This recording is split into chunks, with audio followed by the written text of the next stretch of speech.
Dear students, 6 number question बोला है look at several example of rational number in the form p upon q where p and q are the integer with no common factors other than 1 and having terminating decimal representation.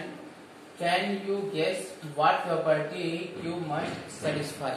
Question ये बोला है कि आपने rational number के बहुत सारे example आपने देखा होगा जिसमें p और q का जो कॉमन फैक्टर होता है वो केवल एक ही होता है और वह टर्मिनेटिंग डेसिमल को रिप्रेजेंट करता है। तो आप इसमें बता सकते हो जो डिनोमिनेटर होता है, जो q होता है, उसमें कौन सी प्रॉपर्टी लगती है। चलिए कुछ एग्जांपल से हम समझते हैं।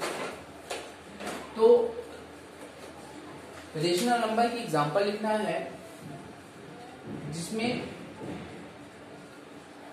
फैक्टर क्या होना चाहिए,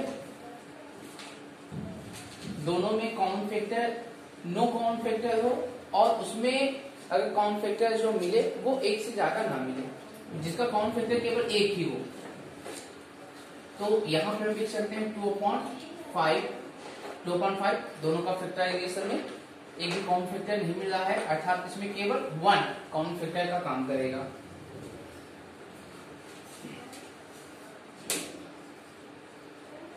सपोज यहां पे हमने लिखा 1/2 16/40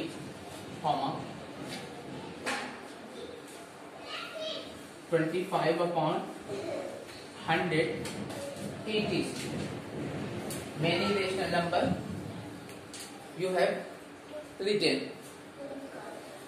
तो ये तो हमने लिख दिया कि P ऐसे हमने रेशनल नंबर को रिप्रेजेंट किया जो P अपॉन Q के रूप में है, जिसमें नो कॉमन फैक्टर हो या जिसका कॉमन फैक्टर केवल 1 हो और वह टर्मिनेटिंग डेसिमल में हो। मतलब आप ऐसे फ्रैक्शन को नहीं लिख सकते हैं जिसमें नॉन टर्मिनेटिंग हो। तो टर्मिनेटिंग डेसिमल का ध्यान रखते हुए आपको वो करना है। हाँ, अब इसमें ये क्वेश्चन पूछा है can you guess what property Q, क्या आप इसमें अनुमान लगा सकते हैं कि Q में जो प्रॉपर्टी लगी है वो किसकी लगी है। तो यहाँ पे हम लिखेंगे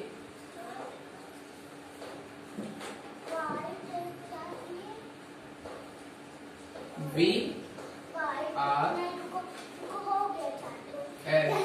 observed we are observed time factorization of Q has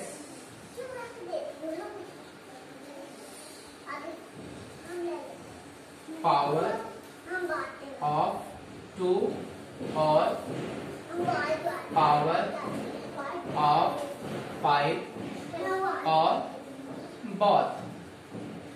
आप ये देख सकते हो कि इसमें जो Q का फैक्टराइजेशन हो रहा है उसमें केवल पावर 2 की हो सकती है, 5 की हो सकती है, दोनों की हो सकती है। अगर इसको वेरीफाई करना होगा तो यहाँ पे आप देख लो 2/5 इक्वल टू 2/5 की पावर कितनी है 1 है। ठीक है, अगर इसको टर्मिनेटिंग में प्रूव करना होगा तो इसकी वैल्यू हम लिख सकते हैं 0.4।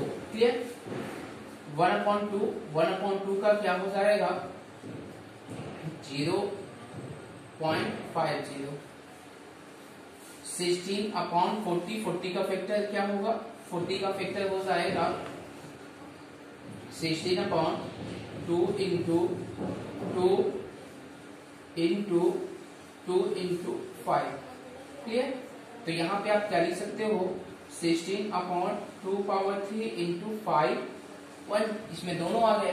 ठीक है ना, यानी वो 5 का भी 5 अगर 5 की पावर अकेला होता है तब भी वो ये प्रॉपर्टी यूज होगी। अगर 2 की पावर 1 होता है या मोर देन होता है तो उसमें भी आपको Q की प्रॉपर्टी प्राइम फैक्टराइजेशन, या फिर आप दूसरे शब्दों में कह सकते हो factor of Q is 2 power m 5 power n इस रूप में हो सकता है। क्लियर?